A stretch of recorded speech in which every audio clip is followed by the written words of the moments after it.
Je suis désolé, vous devez entendre certainement des bruits. Là, je peux pas faire autrement. Il y a la ménagère du centre qui est en train de faire son ménage et elle est reine, donc je ne peux pas la bousculer. Je ne sais pas quand est-ce qu'elle finira, mais bon. On va faire un petit live sur une actualité camerounaise qui tourne autour du ministre de la Santé publique, mon ami préféré, M. Manaouda Malachi. Le temps que je permette aussi aux TikTokers de se connecter.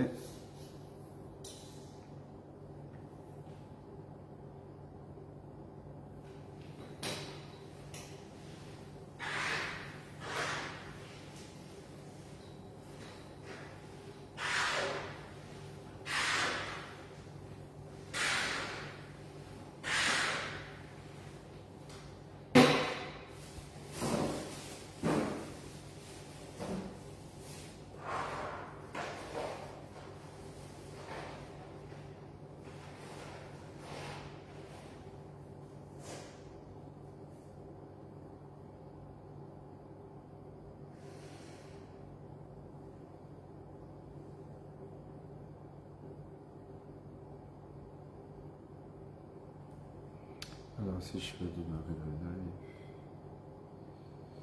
alors si je vais le mettre ici, peut-être là, comme ça.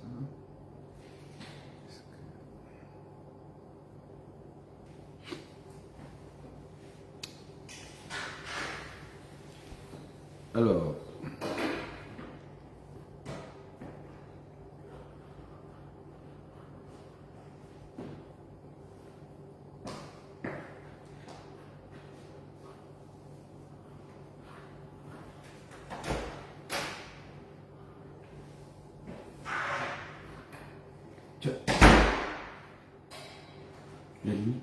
Yalini,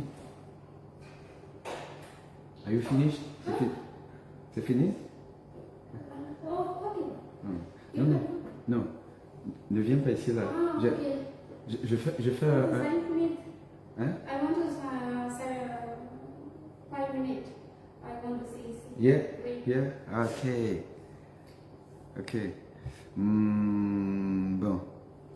Alors, je crois qu'on va déménager. 10 minutes up and down is cleaning after. Yes, go downstairs, please. Bon, alors elle est gentille. Elle va aller faire le ménage au sous-sol. Et elle reviendra après. Donc on va faire un live qui ne va pas durer, quelques minutes juste. Parce que la propriété est quand même la propriété. Vous savez, il faut être propre. Un centre médical, une clinique, un hôpital, ces endroits qui accueillent les malades doivent être propres. Parce que le soin commence par la propreté. La propreté des lieux, la propreté des soignants, parce qu'un soignant, aide-soignant, infirmier, médecin, doivent être propres parce que ce qui renvoie au malade a un impact direct sur la psychologie du malade et sa capacité à écouter et à croire, à faire confiance. Quand vous allez arriver dans des structures sanitaires qui ne payent pas de mine, c'est sale, c'est crado, les murs sont dans un état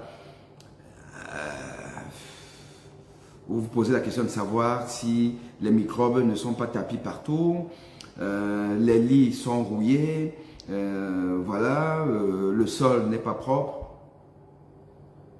Il est clair qu'on ne peut pas bien soigner des malades dans cet environnement. Et ça, c'est un environnement qui est quand même fréquent dans nos pays, et notamment au Cameroun. Parce que déjà, l'Africain en général, le Camerounais en particulier, côtoie la saleté sans difficulté. Hein. Voilà. Après, quand les Occidentaux vont dire qu'ils sont sales, on se plaint. Mais non,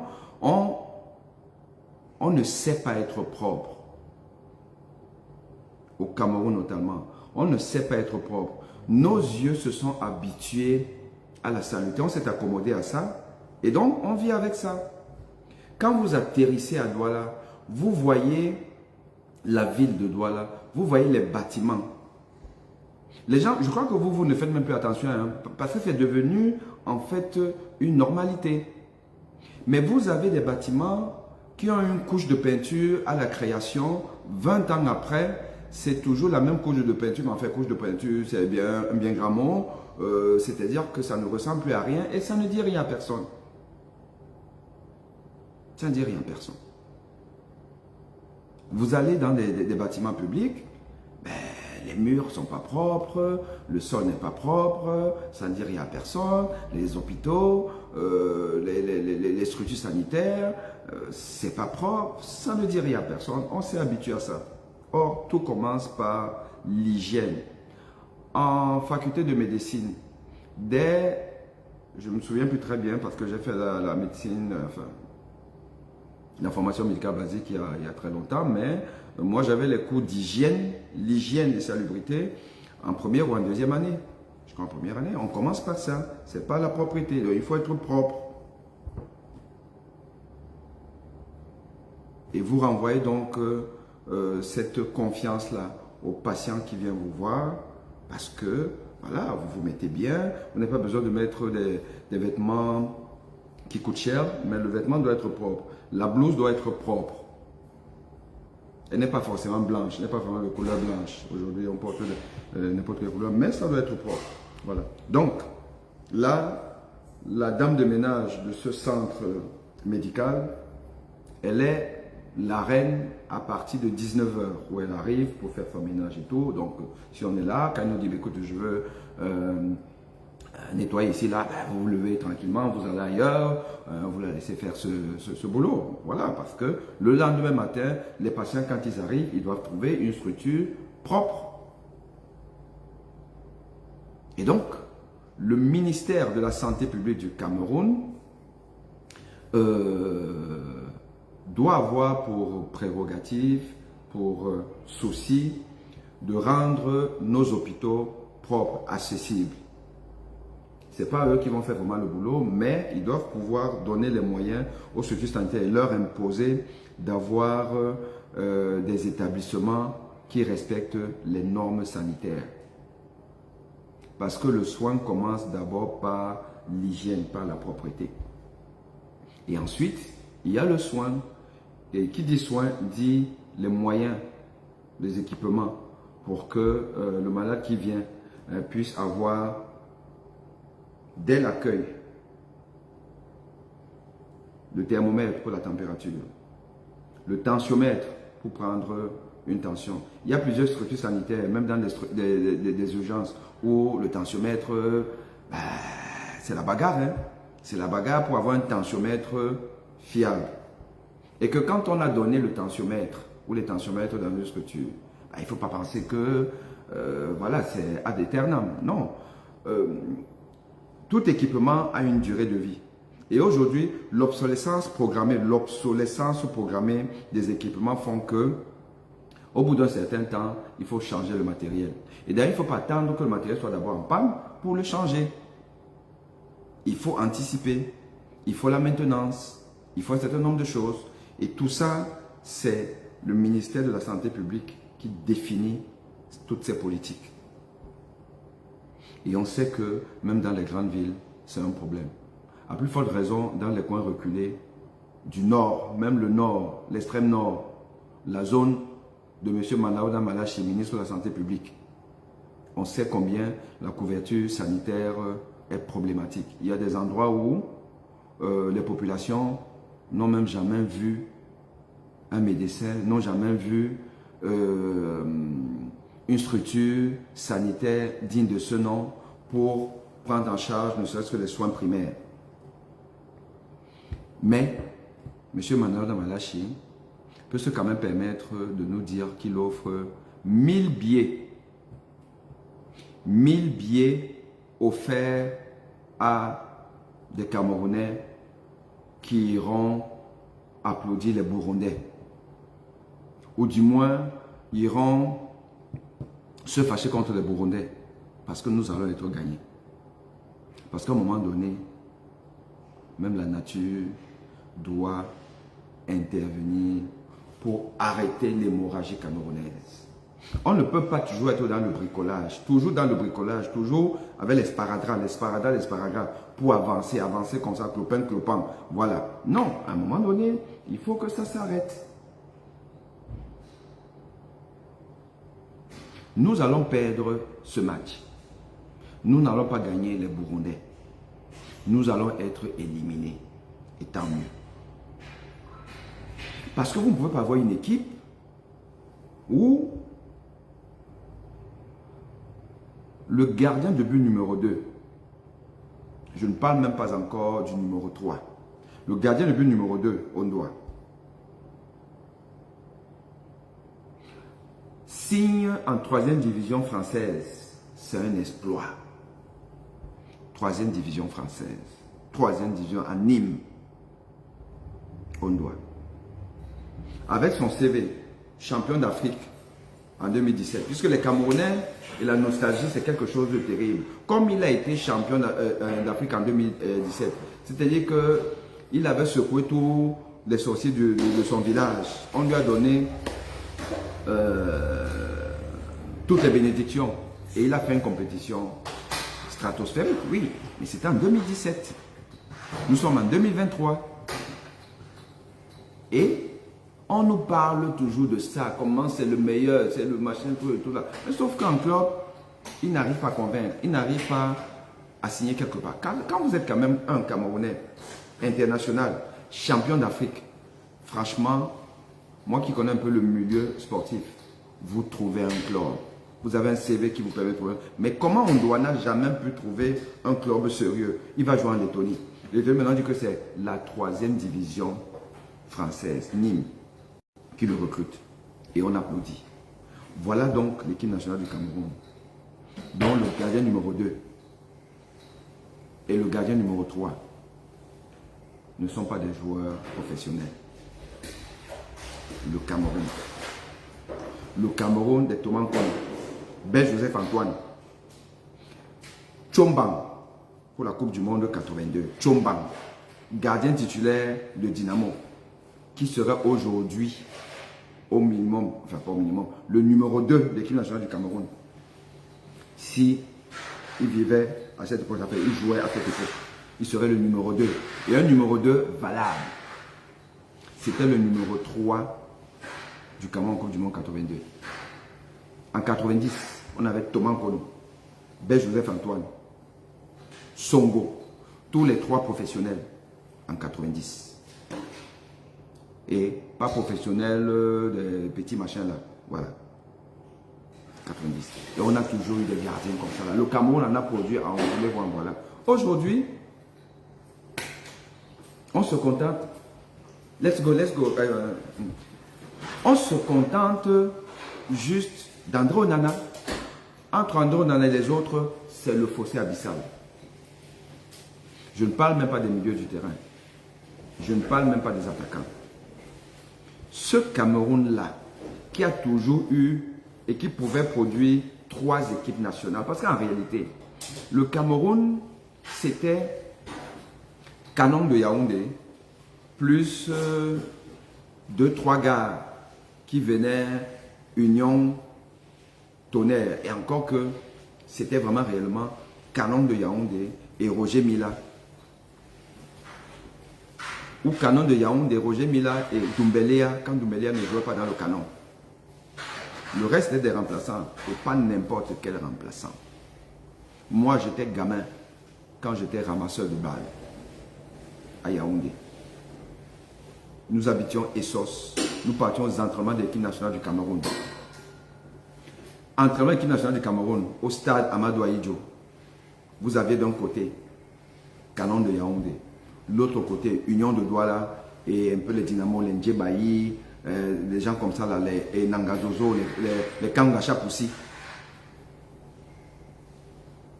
Entraînement de l'équipe nationale. Ça dépassait de loin la Champions League africaine actuelle. On vous disait qui va jouer, qui ne va pas jouer, c'était difficile à dire. Parce que Enanga Zozo n'était pas loin d'Abega Théophile. Kamga Chapoussi n'était pas loin d'Arates Bida. Vous mettiez l'un ou l'autre, le Cameroun gagnait.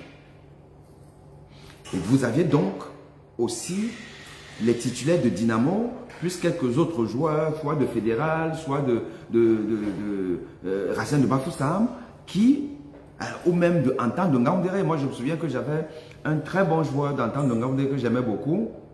J'oublie un peu son nom, qui après, il est même venu, je pense, dans le Tonnerre. Vous avez les Lions de Yaoundé, avec, d'ailleurs, Kam Gachap aussi sortait de Lyon de Yaoundé pour venir dans l'Union de Douala. Vous aviez Djengwe, avant-centre crapu, racé, teigneux, têtu, sec, qui faisait peur aux défenseurs dans Lyon de Yaoundé. Vous aviez tous ces gens-là que vous ne savez pas finalement, vous prenez que vous pouvez marquer. Le Cameroun était capable de former 3 équipes nationales qui fouetteraient le Burundi au minimum 6-0. C'est quand on vous demande que vous voulez combien. On vous donne votre dose, vous partez. C'était ça le Cameroun. Il y avait des terrains partout. Ça jouait. Il y avait le championnat. What do you want? The king? Come take.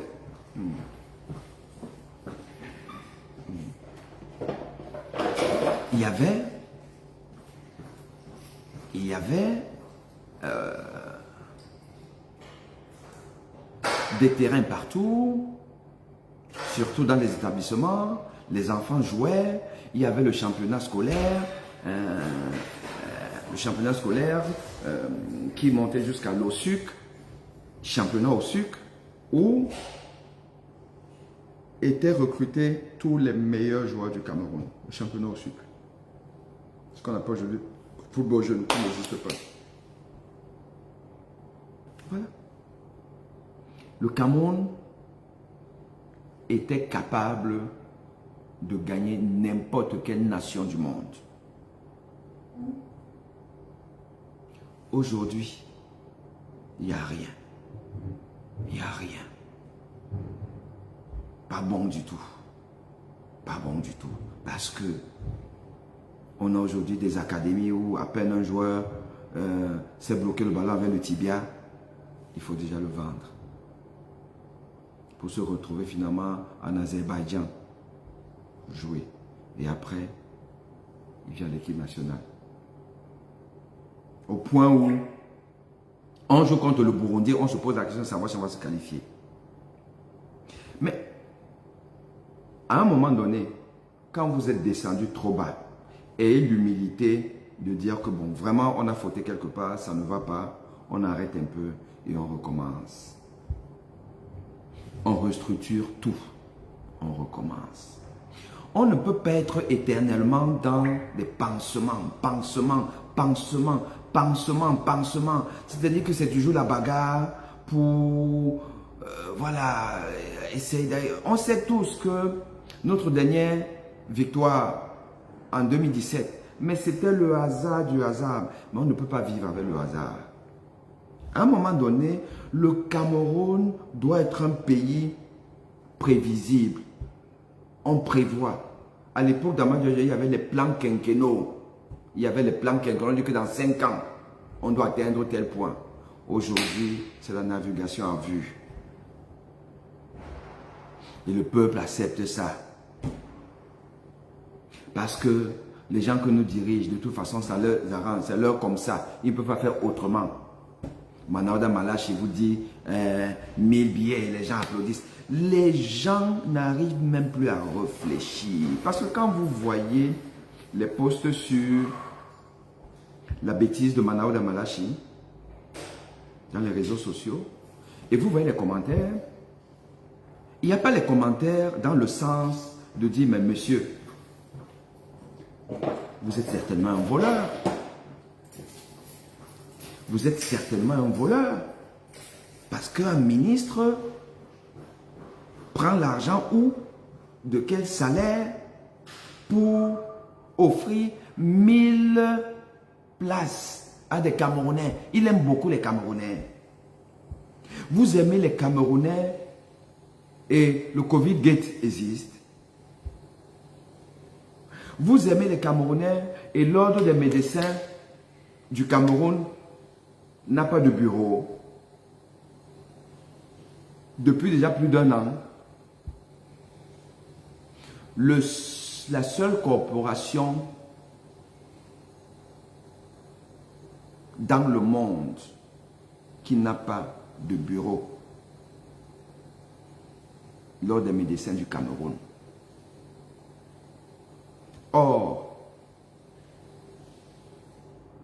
un ordre de médecins dans un pays est essentiel, car les missions de l'ordre sont vitales.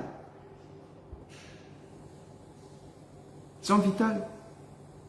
Je ne vais pas vous les énumérer ici, là, mais il n'existe pas un pays au monde où il n'y a pas un ordre de médecins.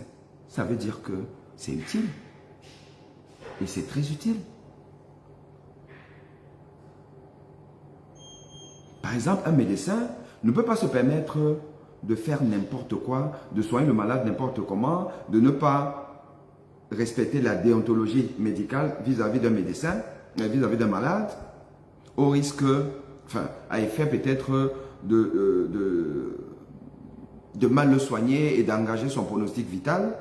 Il faut bien qu'il y ait un organe de contrôle. Donc c'est même utile pour la nation, pour les patients, d'avoir un ordre. Parce que l'ordre a une mission éducative, de sensibilisation, d'accompagnement du corps médical, mais aussi de répression. C'est-à-dire que moi, l'ordre peut me convoquer parce qu'un malade s'est plaint, enfin à tort ou à raison, parfois, surtout ici en France, hein, c'est fait souvent à tort, hein, parce que vous savez, on est dans un pays, vous voyez les grèves partout, là, Macron ne dort plus, nous aussi les médecins ne dorment pas parce que les malades aujourd'hui sont devenus un genre, toujours en train de se plaindre. Mais bon, c'est le jeu. Quand vous avez vos arguments, vous présentez, vous dites, voilà, ça veut même dire déjà que ça vous permet, il y a une autocensure, ça vous permet de ne pas faire n'importe quoi, parce que vous savez que l'ordre peut vous rappeler à l'ordre. L'ordre est là aussi, quand un médecin en difficulté, financièrement et autres, parce que ça peut arriver et tout, l'ordre peut accompagner. Il y a un fonds d'aide pour les médecins en difficulté, etc., etc.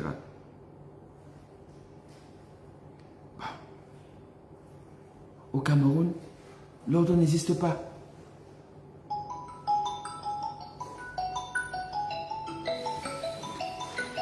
Qui c'est qui m'appelle alors que je suis en direct? Non, je rappelle après. Alors, l'ordre n'existe pas. Et pourquoi l'ordre n'existe pas au Cameroun? Parce que M. Manaouda Malachi a voulu imposer son candidat par des mécanismes qui ressemblent à du banditisme. Parce que vous ne pouvez pas demander aux gens de voter à 1 h du matin, alors que le président de l'Assemblée générale élective a décidé que bon, on bloque tout parce que voilà, il y a beaucoup de manigance, de trépatouillage, de tricherie, ainsi de suite. Là, on bloque tout. On remet à plus tard. Ok, au revoir. On remet à plus tard. Et les gens s'en vont. Mais il y en a qui sont restés là. Et quand vous regardez les gens qui sont restés, c'est toujours les partisans du candidat du ministre. Puis vous apprenez qu'il y aura vote. Il y aura vote à 1 h du matin. Le ministre qui achète 1000 billets aux Camerounais, comme s'il aime beaucoup les Camerounais, il envoie son DRH pour venir faire voter les gens comme des bandits. Et nous nous sommes imposés, interposés. On dit qu'ici, là, il n'y aura rien. Et il n'y a rien eu. Et après, il veut repasser en force un autre jour. J'ai balancé au président de la République, pas seul, avec mon collectif, une lettre. J'accuse, comme l'a fait Dreyfus, d'Émile Zola. J'accuse Manaouda Malachi pour trépatouillage. J'accuse pour non-respect des articles, tant. J'accuse. Cette fois-là, j'ai eu la chance. Le président de la République ou ses collaborateurs ont répondu positivement. On a tout arrêté. Allez, on renvoie tout le monde à essayer de toiletter les listes, machin truc, s'arranger entre candidats, le ministre et tout ça. Voilà. Et jusqu'à aujourd'hui, il n'y a rien eu. Parce que dans leur réunion là-bas, au premier ministère et tout, toujours, comment veux-tu passer en force? Il faut faire, mais sauf qu'ils ont quand même trouvé en face de garçons, les autres candidats. Donc blocage. Jusqu'à aujourd'hui, le Cameroun est le seul pays qui n'a pas un bureau de l'ordre des médecins.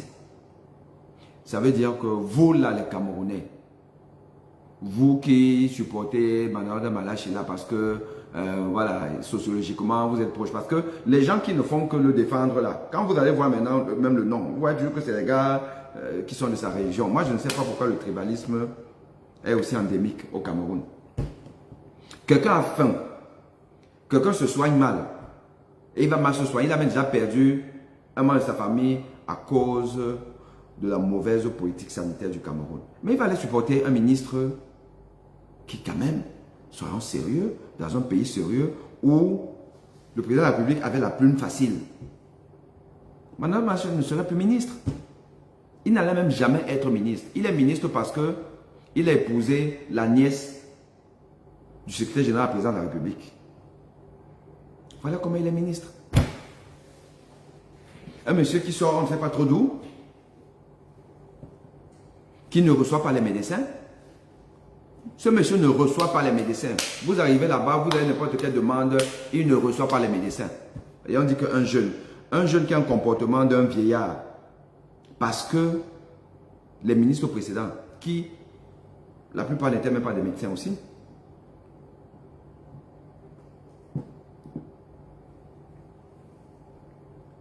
ces ministres recevaient les médecins. Il y avait un jour dédié pour le corps médical. Attends, vous êtes ministre des médecins, des infirmiers et tout, et vous ne recevez pas vos collaborateurs, votre corporation. C'est quel jeune ça? C'est quel jeune?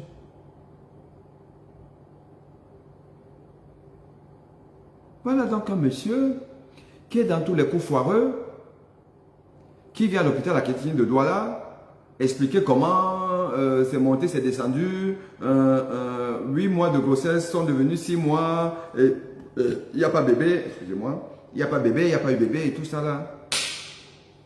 Pour finalement faire dire à la mère porteuse qu'elle n'a même pas été enceinte.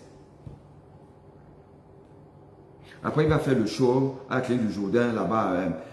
Monsieur Zogo, je pense que c'était Zogo. Vous êtes docteur de... vous voulez mentir? Vous ne me mentez pas? Vous voulez mentir? Vous avez...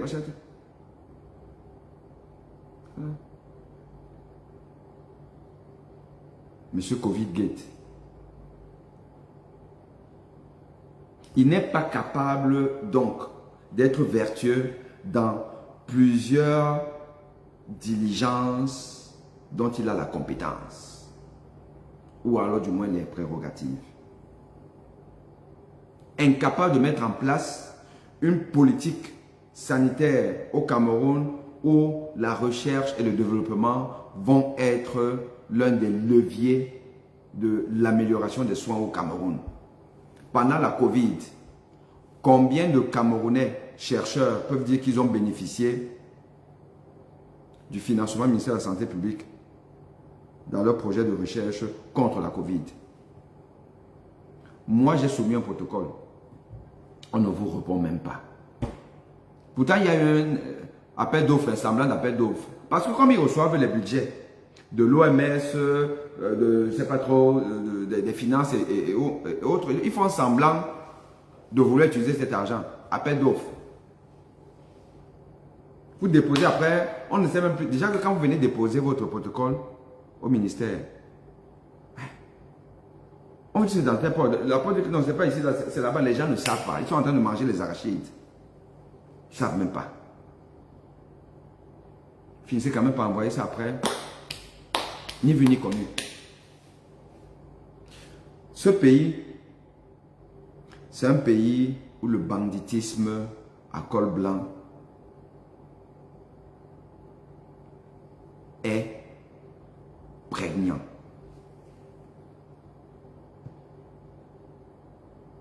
Les gens ont refusé le bonheur. Les gens ont refusé d'accorder aux humains le bien-être. Ils ont une seule préoccupation. Voler, voler, voler, voler, voler, voler jusqu'à se voler soi-même. Je mets au défi les Camerounais, scientifiques, chercheurs, qui ont bénéficié du financement du ministère de la Santé publique pendant la riposte Covid. Moi, il n'y a même pas eu de réponse. Parce qu'ils ne savent même pas ce que c'est. Les bienfaits de la recherche, ils ne savent même pas. Tout ce qu'ils savent, c'est commander l'hydroxychloroquine et l'azithromycine chez les Chinois, les Indiens et tout. Parce qu'effectivement, ils vont dire que le comprimé aura coûté 100 francs. Alors qu'en réalité, ils ont pu péter ça là-bas à 5 francs. Voilà comment l'argent est détourné. Maintenant, on nous dit qu'on offre 1000 billets d'entrée dans un stade. Le jour où je serai président de la République du Cameroun, parce que ça va arriver.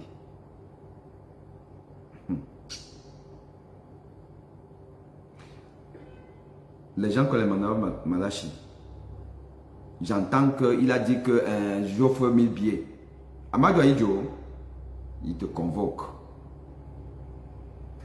Amadou Ahidjo aurait convoqué Manaouda Malachi. Ce que moi je vais faire. Ah bon? Vous offrez 1000 billets? Ah, je ne savais pas, mais vous êtes gentil, mais vous êtes un bon citoyen, mais vous aimez beaucoup les Camerounais. Hein? Oh là là, ça c'est gentil ça. Ah, mais c'est bien. Ah, mais expliquez-moi, bon, l'argent sort d'où? C'est combien déjà? Combien coûte le billet là? On dit combien? Bon, peut-être au Shabbat, 1000 francs, bon, c'est au nord, donc c'est que 1000 francs. Ah bon, 1000 francs multiplié par 1000. Ça fait combien? C'est 1 million, non? Ah bon? 1 million de francs CFA pour un match sans enjeu, un match normal qu'on devrait me dire au Burundais de dire allez, vous m'allez. Nous on a trop de problèmes, on va tout restructurer, on laisse d'abord l'affaire là. Vous offrez 1000, donc 1 million. Vous donnez 1 million aux Camerounais comme ça là. Vous avez pris l'argent là où? C'est quoi, vous avez beaucoup d'argent. Hein? Bon, démontrez-nous ça sort d'où, comment, pourquoi? C'est dans quel but? C'est que vous avez beaucoup de Camerounais. Pourquoi cet argent-là, vous n'offrez pas ça aux malades qui sont bloqués dans les hôpitaux parce qu'ils n'arrivent pas à payer les soins? Ils sont confisqués, emprisonnés dans les hôpitaux. Puisque vous n'êtes pas capable de nous mettre la couverture santé universelle. Hein, monsieur mon ministre, depuis que nous avons parlé de la couverture santé universelle, l'argent est déjà sorti. Les réunions, machin, ça fait déjà peut-être 15 ans. Bon, il y a 15 ans, vous n'étiez pas là. Mais depuis que vous êtes là, vous avez fait quoi? Où est-ce que nous en sommes avec la couverture santé universelle? Pour qu'il y ait encore des malades qui sont bloqués dans les hôpitaux parce qu'ils n'ont pas de quoi payer. Et pourquoi ne pas donner vos... Déjà, parce que vous avez déjà me démontré que c'est votre argent.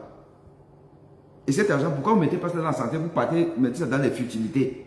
Le football apporte quoi au Cameroun?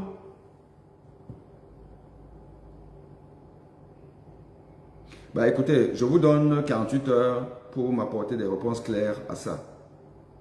Et comme il ne va pas le faire, il est viré. Viré. Mais non, le Cameroun d'aujourd'hui,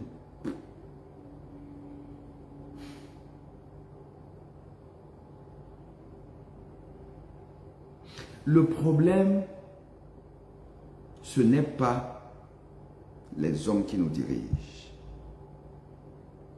C'est leur comme ça. Ils ne peuvent pas agir autrement. Ils sont comme ça et ne seront pas autrement. Le problème, c'est le Camerounais. Le Camerounais qui ne veut pas réfléchir. Le Camerounais qu'on voit là dans les réseaux sociaux. Parce que ce n'est pas que des faux profils. Même quand on parle de faux profils, mais derrière un faux profil, il y a un humain, il y a quelqu'un qui écrit. Des gens qui n'arrivent même pas à comprendre que nous sommes dans un scandale de gouvernance. Un ministre ne peut pas déclarer, offrir 1000 billets à des Camerounais qu'il ne connaît pas. Parce que même ses cousins, ses neveux, ses oncles n'arrivent même pas chez lui. Vous savez comment les Camerounais sont? Quand il se bat encore là, il transpire encore, il a chaud, il transpire, il cherche les vrais moyens pour essayer d'émerger tout ça là. Sa maison, elle est ouverte à tout le monde. Dès que, par hasard, heureux hasard pour lui, grâce à des compromissions que nous connaissons, le mec est nommé, même pas directeur, même pas ministre, hein. Déjà un directeur, un genre là. Dis encore que tu viens chez lui parce que tu es le cousin ou tu es le neveu, son fils est de ta génération, donc tu entres dans la maison n'importe comment. Viens. À partir du moment où il y a déjà un garde du corps, on lui a envoyé des militaires là, ou bien des gendarmes ou des policiers garder sa maison. Viens encore, tu dis que tu entres. Tu vas faire comment pour entrer?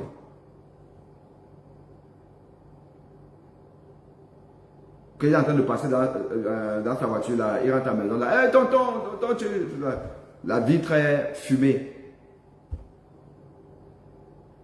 Lui il te voit, toi tu ne le vois même pas. Mais tu as reconnu la voiture. Tu penses qu'il va peut-être baisser la vitre pour dire, alors, fiston, ça va? Comment va papa et tout? Non, il n'a plus le temps. Il n'a plus le temps. Mais, on nous dit qu'il achète 1000 billets à les Camerounais. Vous comprenez l'objectif? Vous comprenez l'objectif? Et les Camerounais sont naïfs. Les Camerounais sont là, ils sont naïfs. Il y en a qui vont même courir à les prendre. Bah oui, qu'est-ce que vous voulez?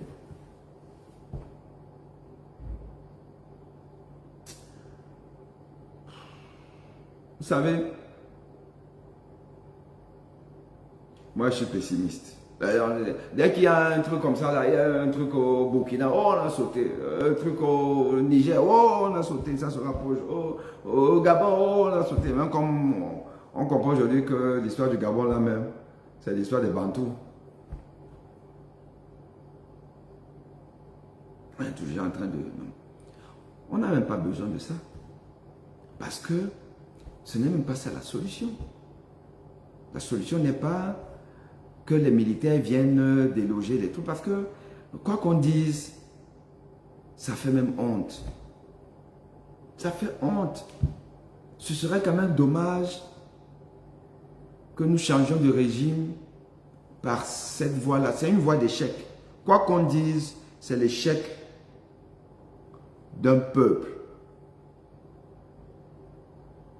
Un coup d'État est l'échec d'un peuple. Un peuple dans son ensemble, entre le pouvoir, l'opposition, la société civile, tout le monde, tous les corps, c'est l'échec d'un peuple. Ça veut dire que nous n'avons pas pu utiliser, capitaliser l'indépendance factice, on le sait, mais que nous avons réclamé à corps et à cri, enfin nous, nos pères fondateurs des républiques indépendantes d'Afrique, qui eux-mêmes n'étaient pas préparés. Les Sékou Touré, les Kwame Nkrumah, les Houphouët-Boigny et tout ça là. C'était les petits gens ici en Europe qu'on a formés rapidement comme ça là, avec la vague qui se passe. Il y a toujours des vagues comme ça. C'est ça qu'il y a eu la vague dans les indépendances.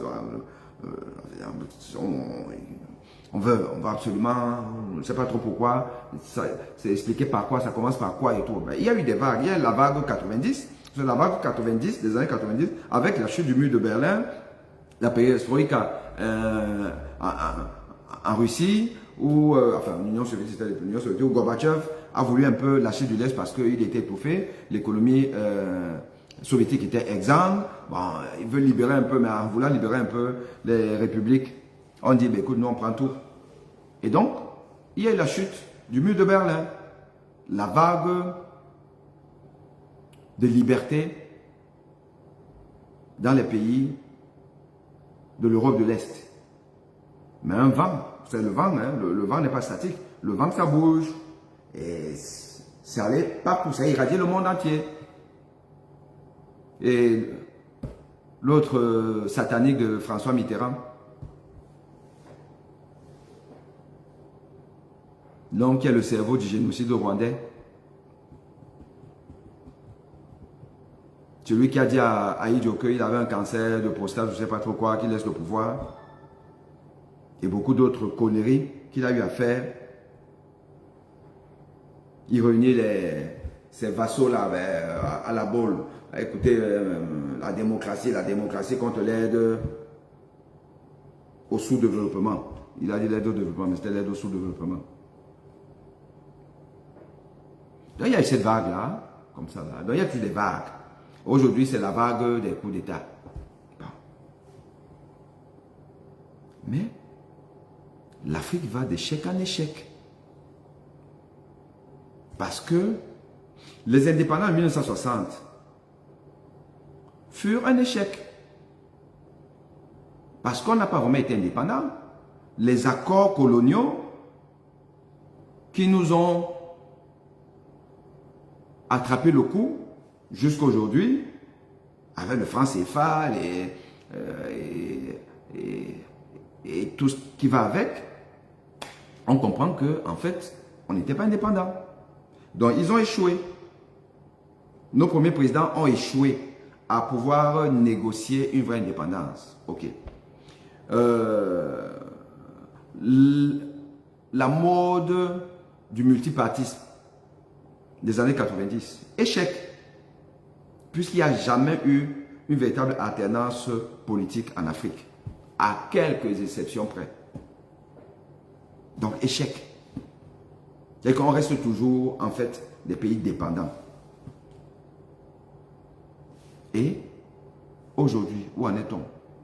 Élection, ci et là, toujours contestation, c'est un machin, truc et tout ça là, maintenant coup d'État.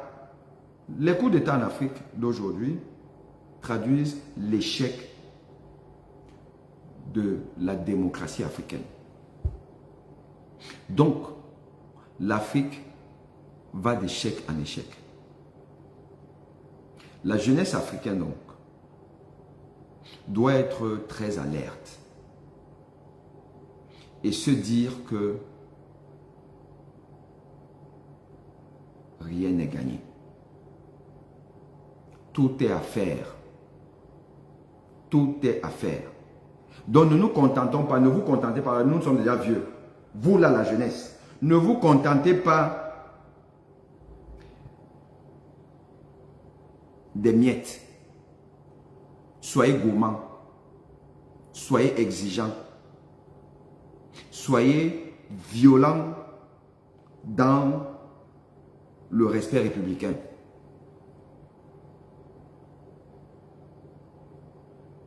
Méfiez-vous des vieux que nous sommes. Quand vous voyez un ministre qui vous dit que je vous donne 1000 billets, vous allez commencer à applaudir. Non. C'est un acte de banditisme. C'est un acte de banditisme. Il ne faut pas accepter ça. Il faut être vent debout contre tout ce qui peut toucher à l'intégrité, à la probité. Il faut être sérieux. Je vous donnerai des nouvelles d'un engagement que j'avais pris. Parce que moi, je suis quelqu'un qui essaye, sauf si le temps manque, mais d'essayer d'aller jusqu'au bout de mes promesses, de mes engagements. Je vous avais fait un live où je vous avais expliqué, en vous montrant une image qui circulait dans les réseaux sociaux. Ah, les gens commentent comme on commente toujours, voilà, et puis on passe à autre chose. Je vois une image, un débat sur le média CNews, où un, c'est pas peut-être politologue, peut-être consultant même de ce média, qui dans un débat avec d'autres personnes et la journaliste, explique que la France, d'une manière ou d'une autre, par tous les moyens, doit intervenir au Niger. Alors, la journaliste va intervenir comment directement? D'une manière ou d'une autre, nous devons intervenir, nous sommes obligés d'intervenir, nous sommes obligés d'intervenir, la France est obligée d'intervenir au Niger. Parce que si nous ne le faisons pas, c'est les Russes, les Chinois qui iront là-bas. Or, nous avons besoin des matières premières pour notre économie. Le mec, il dit ça comme ça là. On le sait. Mais de là à le dire tranquille dans un média français, l'organe de régulation français des médias ne dit rien. Le média lui-même ne se désolidarise pas. Et les Africains regardent ça, ça circule dans les réseaux et tout, on papote encore, on dirait voilà encore eux, et puis on passe à autre chose. Peuple africain, cessons d'être spectateurs de notre destin. Soyons acteurs. Soyons acteurs. Et je vous avais dit que je ne peux pas laisser l'affaire là. Je vais vous donner des nouvelles. Parce que j'ai écrit à CNews. J'ai expliqué à CNews que voici. Et moi, Aimé Boni, africain d'origine, je ne peux pas accepter ça. Donc, vous avez deux choix. Soit vous vous désolidarisez officiellement, soit mon collectif et moi, nous vous attaquons. En même temps que nous allons attaquer l'État français. Et cet individu qui a parlé dans votre média. Et d'ailleurs, quand vous allez vous désolidariser, vous allez organiser un débat avec cet individu où je vais lui rappeler que il n'est qu'un pauvre petit raciste, complexé, complexe de supériorité qui ne veut rien dire alors que c'est juste un bandit. Je n'ai pas eu de réponse, j'ai relancé CNews en leur disant que c'est mon dernier avertissement.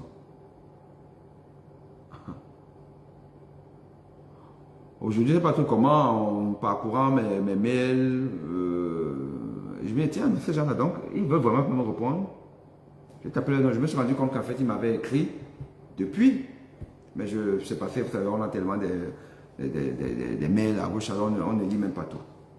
Donc, ce média français m'a répondu. Bon, ça c'était une bonne chose. Et ils ont développé leurs arguments là, pour un peu dire que ben, on est derrière. J'ai répondu aujourd'hui. Et je vous dis affaire à suivre. Parce que là, ça va être violent. J'ai répondu aujourd'hui, tac, tac, tac, tac, tac, tac, tac, en leur disant que vous ne me faites pas ça. Pour l'instant, Je ne rentre pas dans le détail. Parce que j'ose espérer que mon message d'aujourd'hui va avoir une écoute plus bienveillante. Parce que sinon, moi je vais aller loin. Je vais aller loin. Et quand je dis que je vais aller loin, ce n'est pas vos histoires d'Afrique, du Cameroun, là où vous avez fait même comment, déjà, vous portez même plainte, vous êtes victime. Vous arrivez à l'audience, vous la victime, d'une dame qui vous a escroqué votre voiture. Escroqué votre voiture, elle a volé votre voiture. On lui donne la parole, on ne vous donne pas la parole. Ça, c'est le Cameroun. Quand le ministre de la Santé et de la Justice dit que la justice est machin truc là, quelle justice? C'est quelle justice au Cameroun? Mais même ici en France, la justice est bancale. La justice est bancale en France. Parce que je vais même attaquer l'État français sur plusieurs volets, parmi lesquels le vol de mes 29 000 euros. Parce que l'État français, par le biais du commissariat, du procureur et tout ça là, l'État français m'a rabouté, mais ça c'est leur problème, a piétiné mon affaire. Mais nous sommes en France. Et j'ai tous les leviers. Je vais faire plier l'État français. Parce que ici, là, c'est possible. Et donc, CNews, j'aime mon genou sur leur cou. Et je ne vais pas les lâcher. Je ne vais pas lâcher Bolloré. Parce que CNews, c'est Bolloré. Ils ne peuvent pas promouvoir l'apologie de la colonisation en Afrique. En 2023, peuple africain, vous ne pouvez pas accepter ça. Et les réponses qu'ils m'ont données là, enfin, que j'ai lu aujourd'hui, mais ils ont répondu depuis le 17 août. Je sais pas, mais j'ai vu ça qu'aujourd'hui.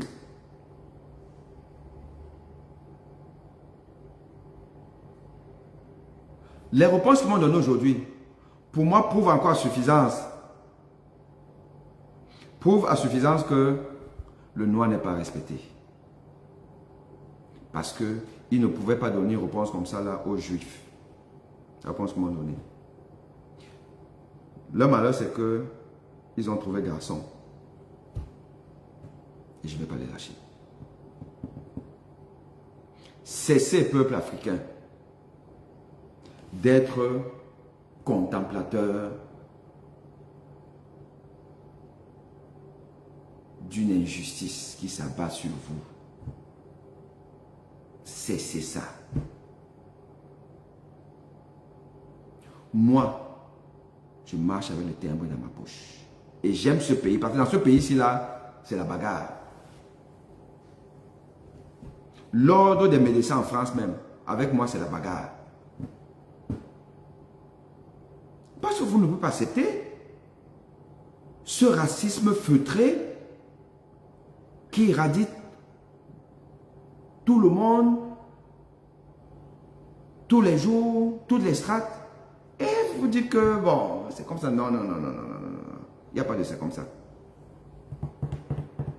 Il n'y a pas de c'est comme ça. Il faut que nous prenions notre destin en main.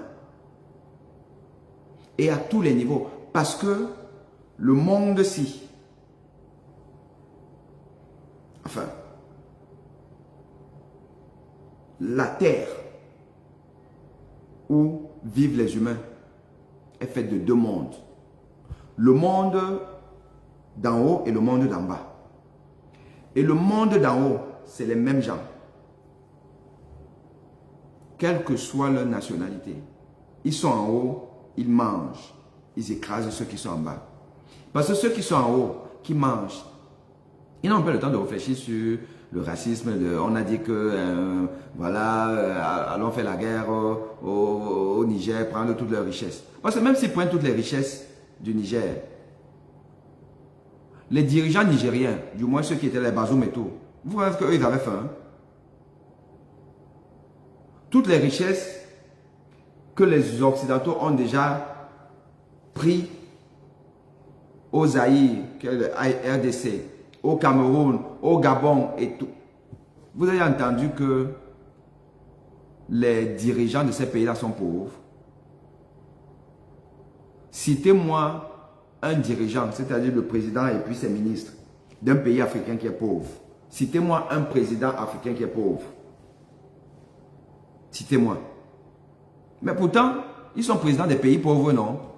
Leur population, pauvre jusqu'à... Ce n'est même plus bon. Mais est-ce qu'eux, ils sont pauvres? Donc, ils sont dans le même monde que les pilleurs occidentaux, les voleurs. Et qu'on ne vienne pas m'apprendre la définition de pillage, machin, truc et tout ça là. Pillage, il ne connaît même pas. Peut-être avait dit pillage. Quand il fait la médecine, il est fort dans la médecine.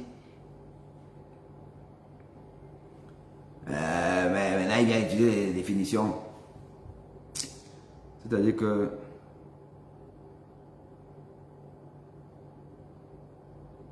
c'est pour ça que la médecine, je ne pouvais pas faire un autre métier que la médecine. Parce que la médecine, c'est comme on dit aux États-Unis, droit au but. The time is money. Focus. Les gens qui sont là dans la sémantique, le mot, un pillage, ça veut dire que machin, truc et tout ça là. On a un continent qui est la table à manger. Il y a les convives. On dit buffet, open buffet. Vous venez, vous vous servez, vous partez vous asseoir, vous mangez. Bien que tu as fini là, tu viens encore, tu te sers. Les gourmands viennent, ils se servent plusieurs fois. C'est ça l'Afrique. Maintenant, on est un peu à l'école. En plus, moi, c'est le russe. Hein, moi, si vous voulez, on parle le russe. Si vous voulez le français, là, ça c'est votre problème. Mais je dis que les Français, les Anglais, les Américains, ils ont passé leur temps dans la fête africaine où le buffet là, ils viennent, ils prennent, sans demander, ils prennent seulement, ils mangent, ils prennent, ils mangent, ils prennent, ils mangent. J'appelle ça pillage. Vous appelez ça vol. L'autre appelle ça, non, vous nous avez donné, machin truc. C'est la même chose. Parce que moi, peuple, moi, je n'ai donné à personne. Je n'ai pas demandé aux Occidentaux de venir prendre mon bois. Mais oui, je suis d'accord que c'est mon frère qui, par des trucages complexes, se maintient au pouvoir. C'est lui qui dit à son frère qui mange aussi, qui est rassasié comme lui, que dis donc, prends, mais c'est pour nous, prends. Prends. D'accord, prends. Non, ne les regarde pas, mon peuple là, les villageois, laisse-les prendre.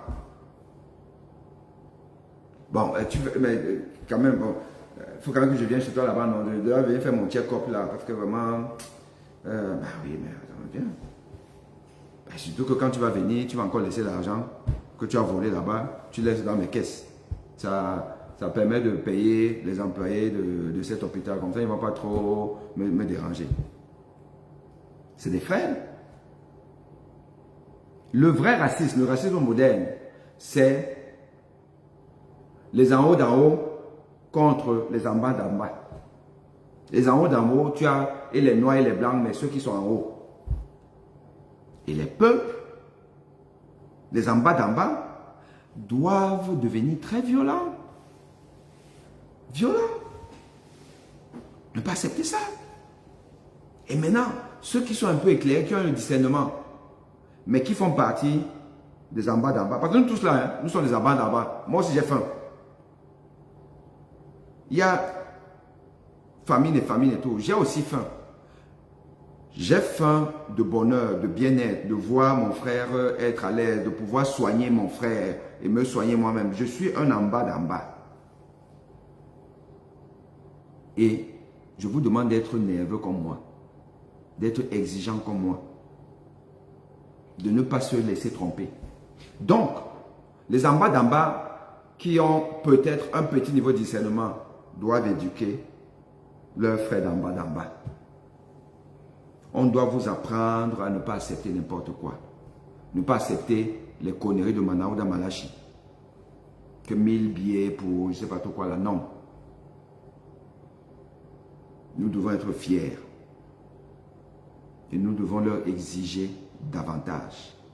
Et c'est ce que je vais faire à CNews. Comme j'ai attrapé des deux mains, leur partie sensible là, je ne lâche pas. Pour qu'il y ait justice. Parce que ça va aller jusqu'en justice. Hein. Ça va aller jusqu'en justice. Ils vont devoir s'expliquer, l'État va devoir s'expliquer pourquoi on peut dire sur un plateau télé qu'il faut aller envahir un pays étranger. Parce que leur uranium, on a besoin de ça. Peuple africain. Voilà. C'est ce que je voulais vous dire aujourd'hui.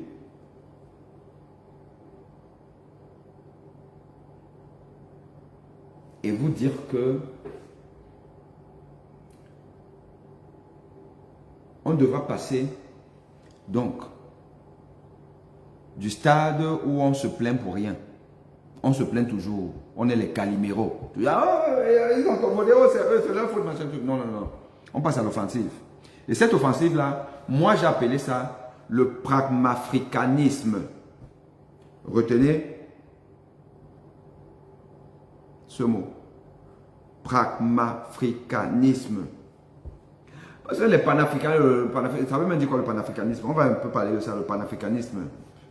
Un concept creux, qui ne veut rien dire, un fourre-tout où tout le monde est là-dedans. Il suffit que vous racontez l'histoire des soi-disant combattants. Oui, il y a vraiment des combattants, des gens qui, Lumumba et consorts, oui, d'accord. Parce qu'on raconte l'histoire de Lumumba, on est panafricaniste.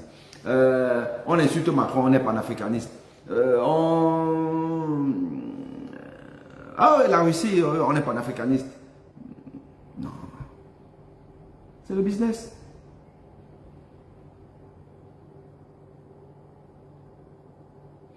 Pragmafricanisme, c'est qu'on a une africanité pragmatique. Pragmatique, c'est-à-dire réaliste. Nous sommes dans un monde où l'homme est un loup pour l'homme. Tu fais l'erreur, erreur Fombotou qu'on a damé Fondos. Mais en même temps, on a besoin des autres. Comme ils ont besoin de nous, on a besoin d'eux. Donc, on n'a pas d'ennemis. Ça ne sert à rien de dire, oh la France, vraiment, on veut plus la France, machin, truc. Non. Non. On veut tout le monde, mais différemment. Différemment.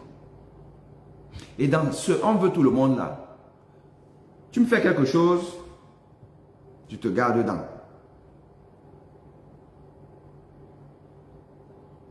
J'utilise les mécanismes légaux pour demander justice.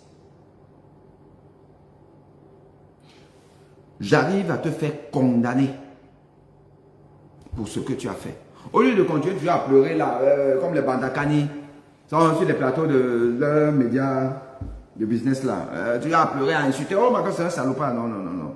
Non, tu pas dit ça, c'est un salopard. Depuis qu'on insulte M. Paul Biala, il est toujours au pouvoir, non. On l'insulte à gauche, à droite, il est toujours au pouvoir. Non, il faut utiliser les mécanismes légaux pour faire plier tout ennemi. Et moi, mon premier combat, c'est avec CNews pour ce qui a été dit sur son plateau à propos du Niger. Et quand ce sera le cas, ça va faire jurisprudence. Ça veut dire que les gens ne se permettront plus de venir sur le plateau télé pour parler de l'Afrique n'importe comment. On appelle ça là le pragmafricanisme. Allez. Mais on ne doit jamais être seul. Hein, parce que vous êtes là, vous tuez les gens en train de vous applaudisser. Non, non, non, non, non. Parce que je vais vous obliger à rentrer dans une dynamique de combat. de vrais combats.